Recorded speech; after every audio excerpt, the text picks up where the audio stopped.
mean, it was overwhelming. It was the most intense interview experience of my life by far. That's Martin Desmond Roe, the Academy Award-winning co-director of BS High, recounting his experience interviewing Bishop Sycamore High head coach Roy Johnson.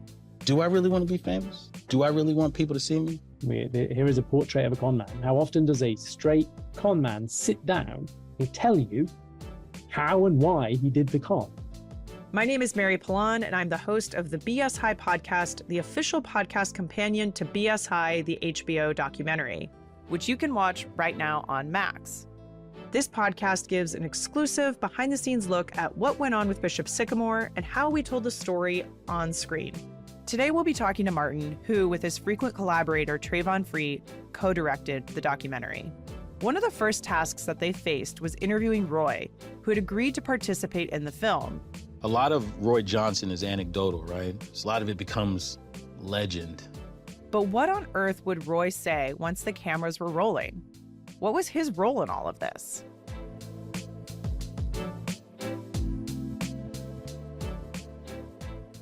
What was the movie you thought you were going to make before Roy gets in the chair? What was the movie in your head during your early discussions?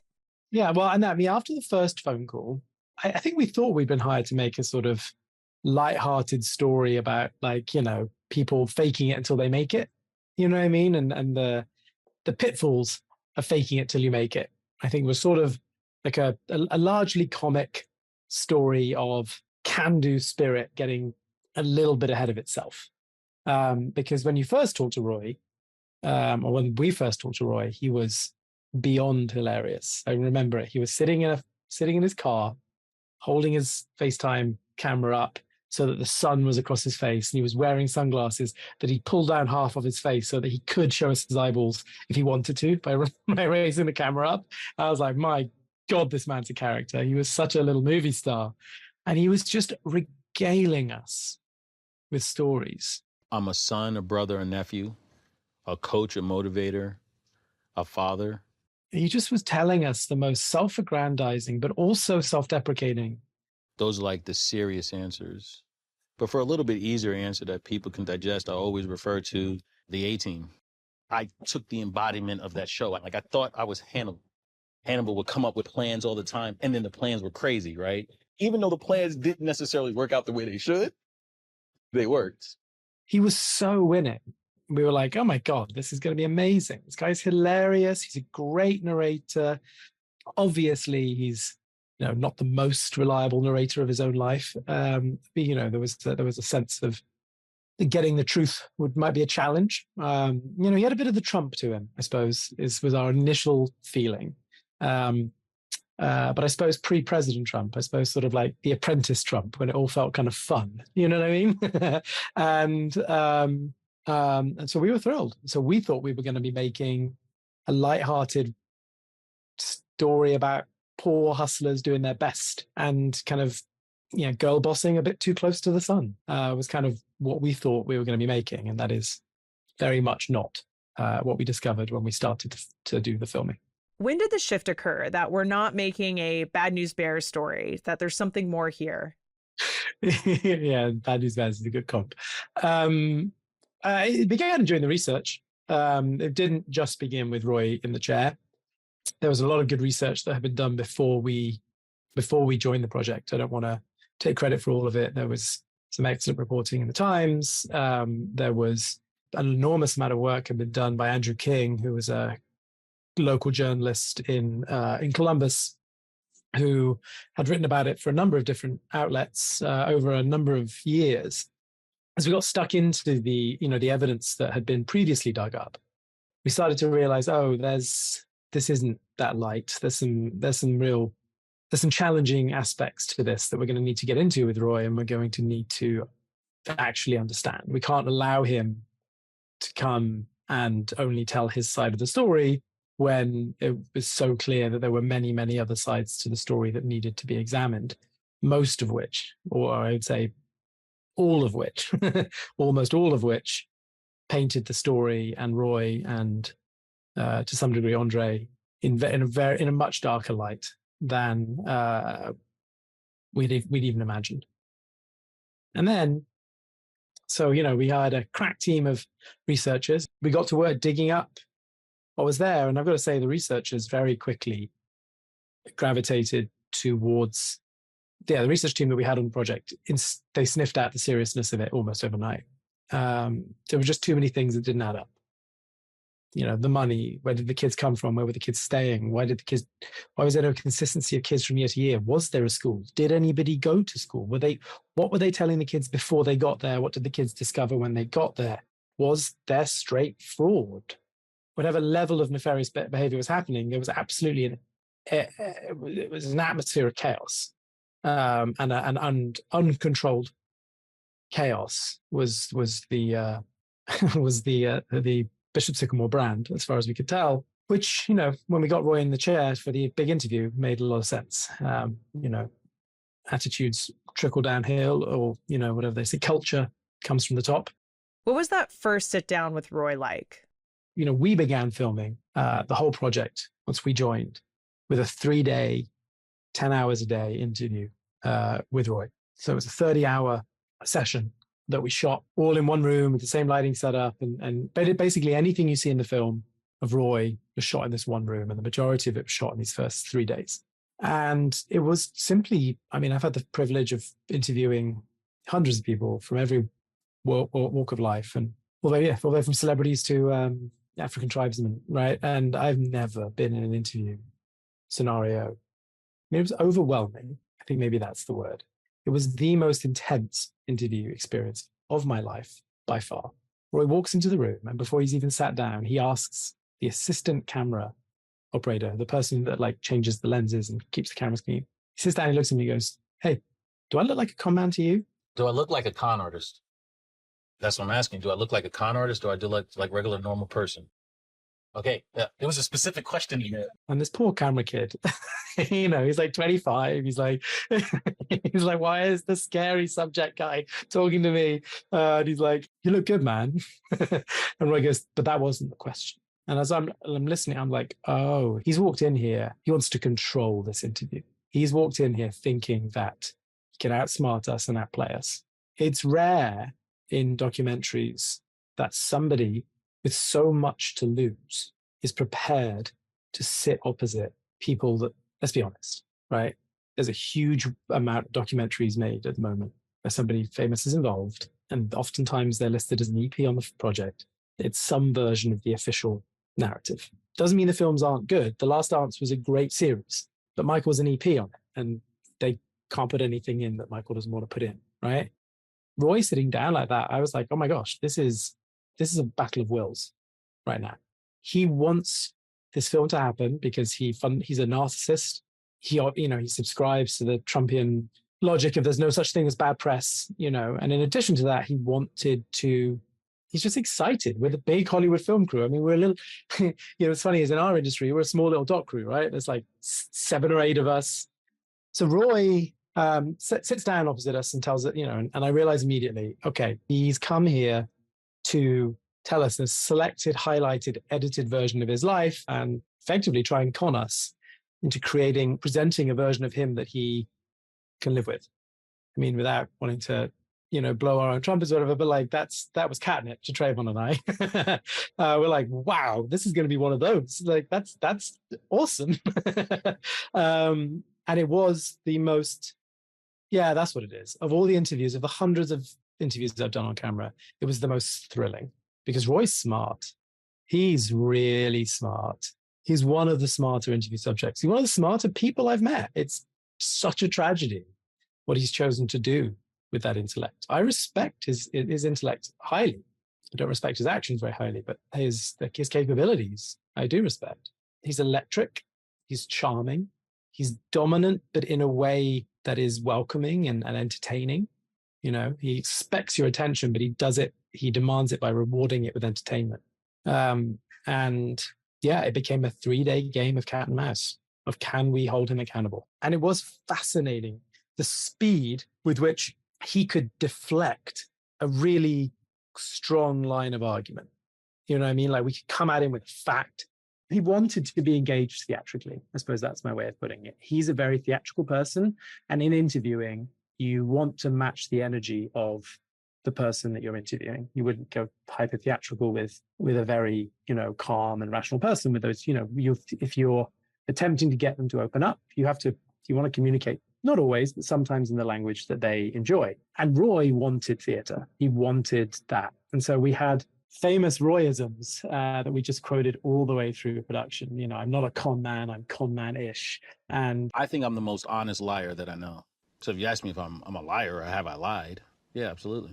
well, what the heck does that mean, Roy? And what it meant was the essence of Roy's relationship with the truth can be summed up is I will never tell you a lie about something I can prove. That is the essence of his truth. It's kind of gibberish. It doesn't really make sense. But if you squint, what he's saying is that he's not a fool. He will only lie when he thinks he can get away with it. And then the follow-up sentence to that, which I do think is a movie, he said, because I have different values. I value loyalty more than I value truth, which is the sort of thing that mafia people say. As you said, Roy has a flexible relationship with the truth. How did you, as an interviewer, attempt to hold him to the truth? We knew going into it he was going to try and lie constantly. Either Trayvon or I were doing the actual question asking, because we have the device set up where the main interviewer and the subject are looking into each other's eyes with a bit of sort of mirror trickery. Then the other director was sitting with a headset on just behind that director. And then we had an open chat window and we were feeding questions back and forth, trying to stay ahead of him, trying to have facts to counteract his jibber jabber. I've done it before, but I've never had to do it before where we're screaming at each other in the chat, like trying to find a date, like all of this kind of stuff. It was wild. How did Roy react when he was confronted with facts that did not line up with the story that Roy wanted to tell? You can't help but analyze the psychology of the person you're interviewing. You can't, even though we're not professionals and I don't want to give any sort of diagnosis. But this was a man who, it didn't matter how hot it got. It didn't matter that I was sitting there telling him that he'd committed fraud and that we would be putting that in the film. He got angry. He screamed and he shouted. The only thing that ever really got him angry were things that weren't true.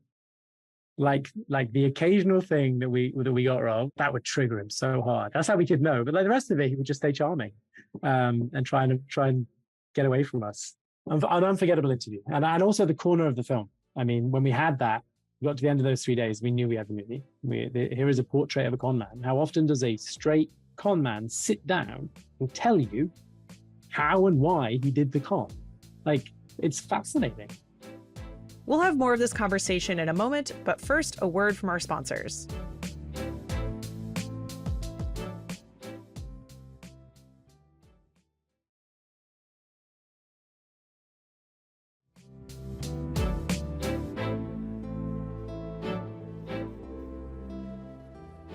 Roy was just one part of the story.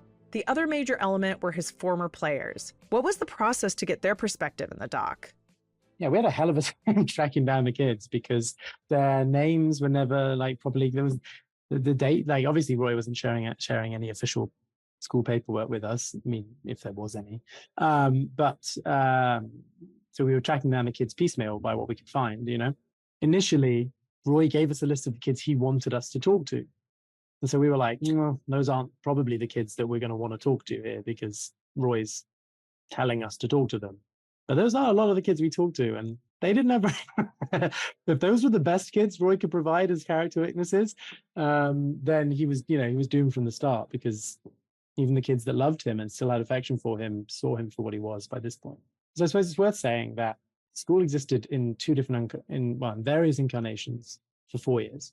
It existed 1 year as a school called Christians of Faith, which was the big dream. Right, that was the big con. That was Roy almost touching the sky. He managed to convince 2 churches, to give him a huge plot of land worth a lot of money. And then the plan was to take a loan out against the value of the land to build a beautiful campus, bring all these players in and set a school. And he worked with this guy, John Branham, who's in the film, who's unbelievably hilarious and a really, like most of the volunteer football coach dads that we met during this process, a truly wonderful human being. And John had set up a football program before. And so the plan was set up a school for a couple of years. And then once the school was up and running, then do the big football program. Roy couldn't wait. He blew the deal with the financiers and the backers, and it all got pulled apart, and he just kept going. He just didn't care. So we had a bunch of kids coming up to this school where they thought they were coming to this, he would send out this video, which is in the film that we found, this video of what the campus was going to look like. And honestly, it looked bigger than JFK. Like that, or like, what is it, like that Singapore airport with the like fountains falling from the sky that you can't stay in for more than 4 hours because it's like a Four Seasons. It looked like that. And the conservative estimates is like a $250 million build, this place. He's sending videos of that thing around to the kids, telling them that that's where they're going to be staying. And then when they actually get there, they get dumped in like Amish land in cabins, or like 5 to a room in unfurnished apartments. And they're practicing on dirt patches outside these apartment buildings. It was just madness when the kids got there. The gulf between what he promised them and what he delivered. But the first year was the best year. That was the year that they maybe had a shot at this money. And after that, they changed the names to reduce the heat on themselves because the first year was such a spectacular failure. They changed the name to Bishop Sycamore, and they did it for 3 more years until they finally got busted. And so we went and looked for kids from all 4 years, because even though, it was this one game that kind of sparked, worldwide interest in the story. And once we realized how many kids had been affected by this, we wanted to talk to as many of them as we could and find out how deeply they had been affected. Like, was this thing largely funny? Was this thing tragic? Where was it on the spectrum for these kids? That was kind of what we wanted to get into. And the stuff we learned was just heartbreaking. It was straight up heartbreaking. After talking to the kids and their families, there was a final interview with Roy. What was your goal going into that session? We talked to everybody and we kind of collected everything. We found a lot of things I've talked about, a lot of these really awful behaviors that he'd done. And along the way, we sort of become cognizant of the secondary figure, Andre Peterson, who was technically, I think, the president of Bishop Sycamore. But it was pretty clear that Roy was still the driving force of the entire operation. We decided to get both of them in for a final interview because we had everything that we wanted to say in the film kind of lined up. And we had what was a very intense interview with the two of them, where we just sort of went through all of the accusations that everybody had made. And, this is a journalistic film, right? This is an investigative journalistic film. So we weren't doing a gotcha. It wasn't that we were like getting, we weren't getting Roy and Andre there to be like, we wanted them to get a fair shot at, this is what these people say, or this is what this document says, or this is, what this PPP loan says. And we wanted to give them the chance to respond. But it was an extremely tense experience. And I suppose probably most typified by the moment, which is in the film, of in the first interview, Roy, and in all of our sort of follow-up conversations, Roy and Andre had talked about how much they love the kids and how much the kids love them.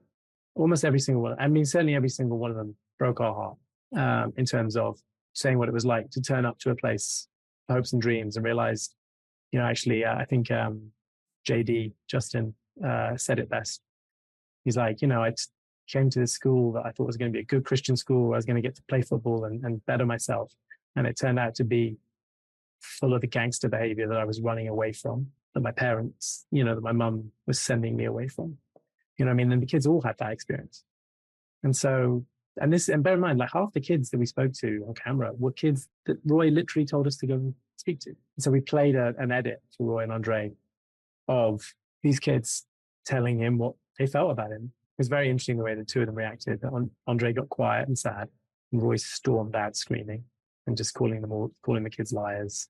It took him, even Roy, it took him 30, 45 seconds, maybe even a minute to get his charm back, right? Like he tried to turn it into a joke eventually, tried to make it, but he just couldn't. He was so hurt because he realized in that moment the film wasn't going to be positive.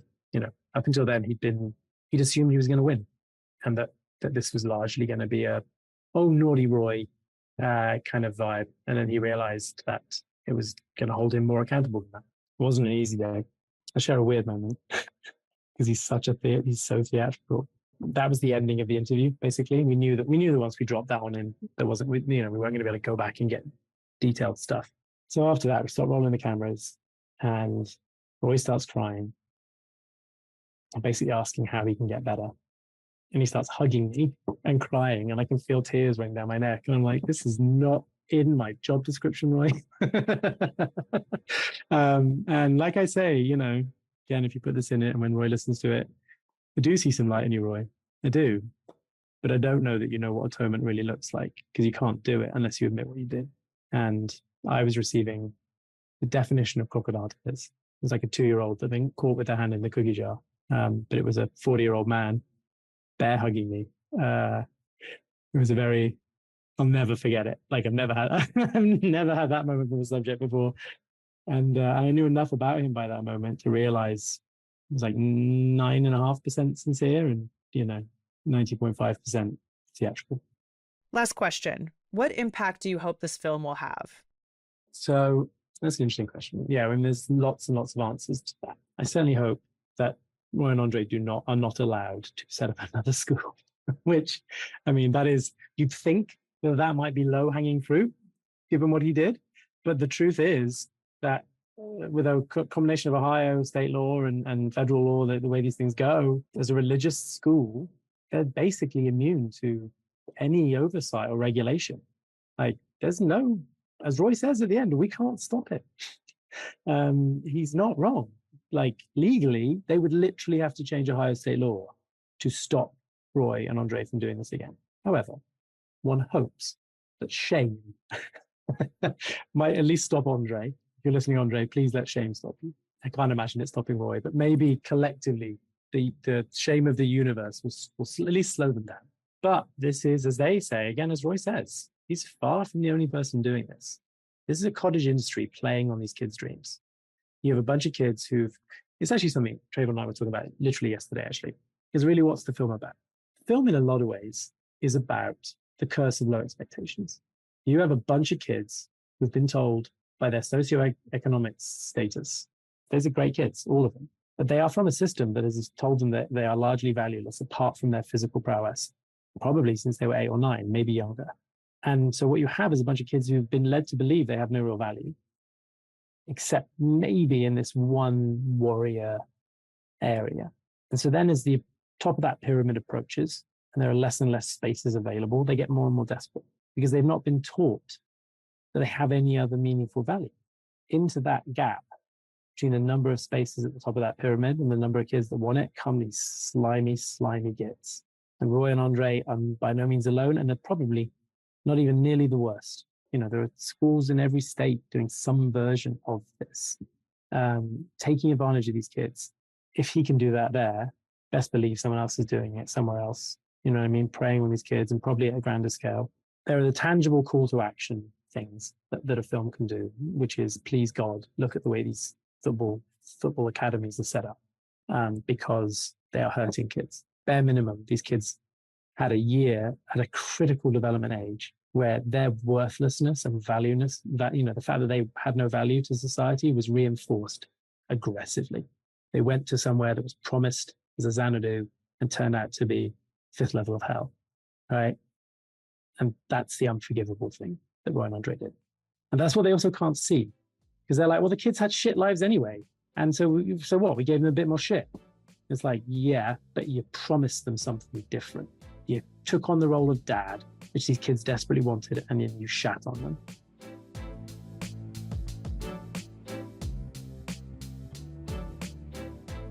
So, who were those players? The ones that we saw on ESPN? The ones who had played for Roy before? In our next episode, we'll talk with Meech Golden, the producer who spent time tracking them down and hearing their stories. And of course, you can catch BS High on HBO and streaming on Max. And you can follow the series right here on The Athletic.